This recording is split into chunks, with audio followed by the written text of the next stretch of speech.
Hi, I'm Jo Podelko from the Central Scotland School of Jewellery, and we're here to help you on your jewellery making journey. So we need to talk a little bit about drilling now and how to drill safely and when we might need to drill in jewellery making.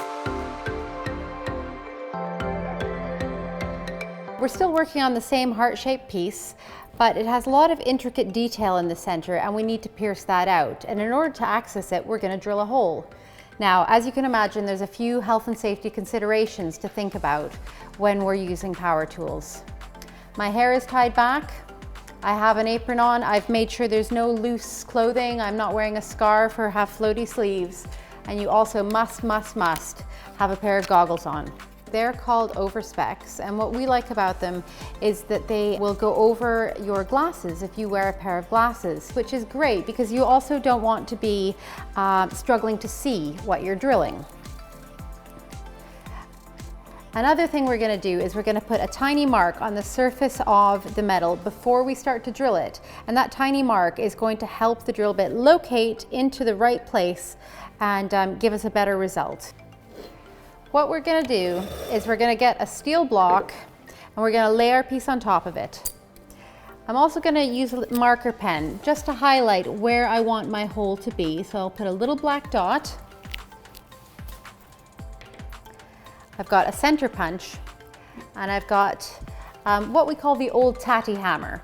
Hammers are really important in jewelry making, but you definitely want one rough and ready one that's good for all sorts of jobs. So you're going to take your center punch, you're going to line it up with the pen mark that you made earlier, and it gets a gentle tap. It really doesn't have to be too forceful, and you just need one. All I'm doing is putting a tiny dimple in the surface of the metal. That's all it needs to be. So this is now ready for drilling. We're going to use the pillar drill today. You might have a Dremel or a pendant motor at home, but I'll also show you a little hand drill that you might like if you're a beginner once we're finished drilling this first hole. So I'm just going to take my piece and I'm going to put it down on top of this wooden block. And while the drill is off, I'm going to line up the drill bit with the dimple. I'm going to check it from a couple different angles just to make sure it really is in the center, and then I'm going to let the drill back up. Now you have to hold your piece secure, and if you're feeling a little bit nervous about hanging onto it, you could use a little bit of tape. This is a fairly large piece, so I feel like I can hold it securely with my hand. So I'm going to freeze this hand down here, and with my other hand I'm going to turn the drill on, but we're not going to drill through in one quick motion. We're going to tap down and release, tap down and release, and maybe on the third pass we'll drill all the way through. This is just to stop the metal, the drill bit and your piece from getting too hot.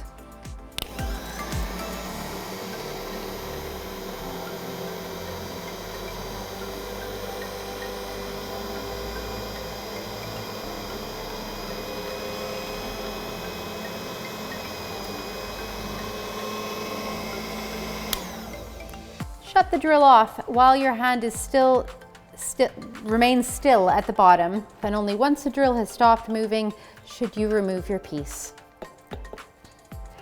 Normally there's a little bit of roughness on the back, and I've got a great tip for you to get rid of that. There's a little burr. All you have to do is get a slightly larger drill bit, pop it in the center of your hole and twist. That burr will lift right off. That's one way of drilling a hole. Let's look at another.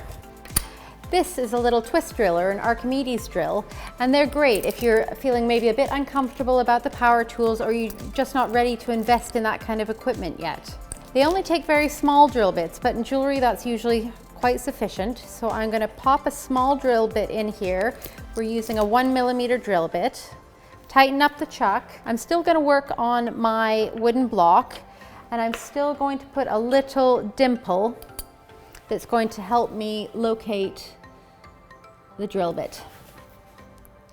Okay, center punch, tatty hammer, there we go. With the twist drill, it's important that you keep it straight. A little bit of tape can help you hang on to your piece. I suppose the downside is that it's just going to take a lot longer. So I'm going to pop the drill bit into my dimple. I'm gonna hang on to the top here. I'll make sure this is nice and straight, and it has a little collar that you run up and down. And as you do that, the drill begins to turn, and it's a lot slower than your pillar drill or your Dremel, but it will certainly drill a hole through your metal.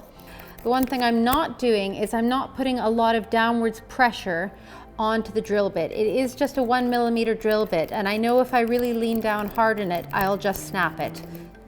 Back up, just give it a little bit of a twist, and that says drilled a hole, no electricity needed.